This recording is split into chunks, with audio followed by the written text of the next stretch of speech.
Assalamu alaikum wa rahmatullahi wa barakatuh.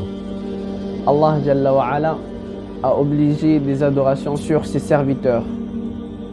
Et l'adoration la plus importante est celle qui se fait quotidiennement et qui est la première chose que le serviteur rendra des comptes au jour de la résurrection, qui n'est autre que la prière. Cette adoration qui nécessite une concentration pour être exaucée et pour être la protection de son acteur. La concentration dans la prière est quelque chose que beaucoup d'entre nous ont du mal à trouver. C'est surprenant de voir et de constater comment dès que nous entrons en prière, un flot de pensées et des idées nous envahit.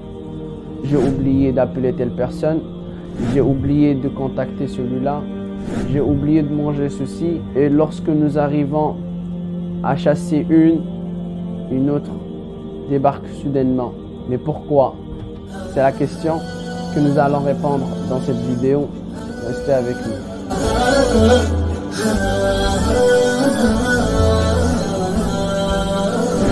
Un frère musulman a voulu savoir et réaliser si la prière avait un impact sur lui. Pour cela, il part chez un neurologue pour scanner son cerveau. Et à l'état normal, son cerveau ressemblait à ça. Puis, il essaie de prier 2 unités de prière, 2 rak'ah, mais sans concentration. Dans cette prière, il pensait à sa famille, à son travail, à ses études, à toutes autres choses. Et une fois qu'il finit la prière, en resquant son cerveau, il ressemblait à ça. Pas de différence entre son état normal et après avoir prié.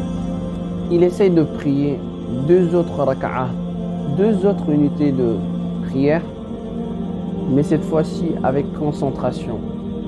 Il commence de prier en méditant la parole d'Allah Jalla wa Ala, en s'imaginant qu'il est devant son Seigneur Jalla wa Ala.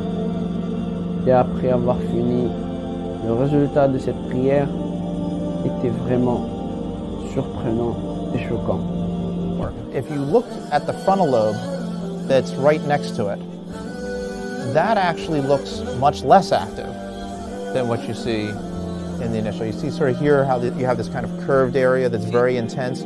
It's gone. L'activité de la zone responsable de la réflexion dans le cerveau a été réduite pendant cette prière avec concentration.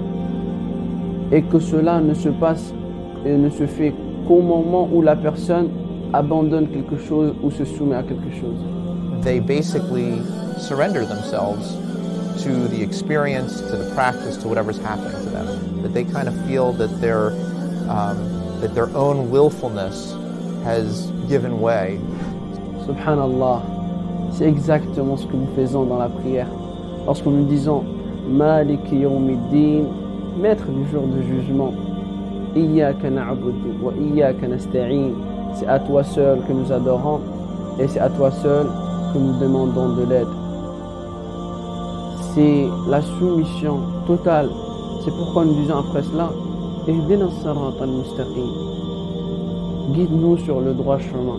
C'est comme si on disait Ya Allah, après avoir terminé cette prière et que cette zone reprenne son activité, Ya Allah, guide toute ma réflexion, que ce soit dans un sujet social ou dans un sujet spirituel.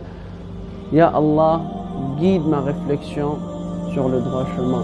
Yeah, so the basal ganglia, that's very involved in our reward centers, and also it seems to be involved in the feelings of compassion, but it's part of what gives you that positive feeling. Il dit que la zone responsable de la douceur, la tendresse ou de la miséricorde, c'est majoritairement activé, alors que normalement, elle ne s'active que dans les moments émotionnels. Allahu Akbar. C'est pourquoi nous disons dans la prière Bismillahirrahmanirrahim, au nom d'Allah, le clément, le miséricordieux. Et c'est pourquoi nous disons après cela Ar-Rahmanir-Rahim, le tout clément, le tout miséricordieux. Et après avoir su cela, le neurologue répond ainsi. Certainly makes a lot of sense. It's very consistent with what you're doing.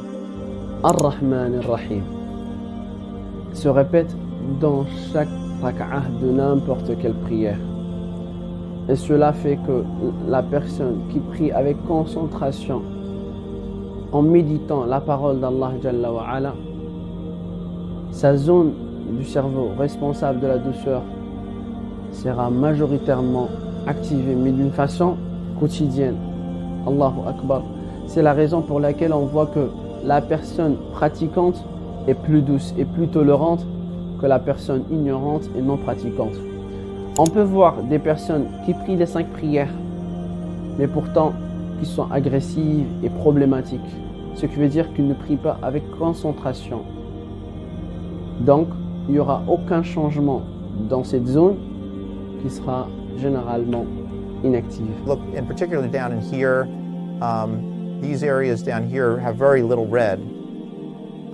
So there seems to be a fairly substantial decrease in this parietal lobe, which again, is consistent with this a little bit of that loss of the sense of self, a little bit of the sense of connecting to, becoming one with. La capacité de se considérer seul et indépendant est presque inexistante dans le cerveau, et la capacité de se lier à quelque chose a quadruplé.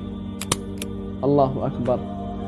Lorsque je prie une prière avec concentration, c'est logique que ma relation avec Allah s'améliore et que mon côté indépendant prend des pas en arrière. This is something that I don't think I've ever really seen before. Wallah, tout ce que nous lisons dans la prière reflète ce qui se passe en nous. Toi, cher frère ou chère sœur, qui prie ou qui ne prie pas, c'est ça ce qu'on appelle la prière. N'est-il pas le moment de prier, mais également de prier avec concentration? Uthman ibn Affan, radiyallahu anhu, a dit: si on purifiait nos cœurs, on n'allait jamais s'ennuyer de lire ou d'écouter la parole d'Allah Jalla wa Ala. Si tu ne pries pas, rien n'est encore tard, car Allah Jalla wa Ala a dit: قل يا عبادي الذين أسرفوا على أنفسهم لا تقنطوا من رحمة الله. Ô mes serviteurs qui étaient outranciers envers vous-même, qui n'avaient pas accompli des adorations, ne désespérez pas de ma miséricorde, car Allah absout tous les péchés. Et jusqu'à notre réunion, Astaghfirukumullah.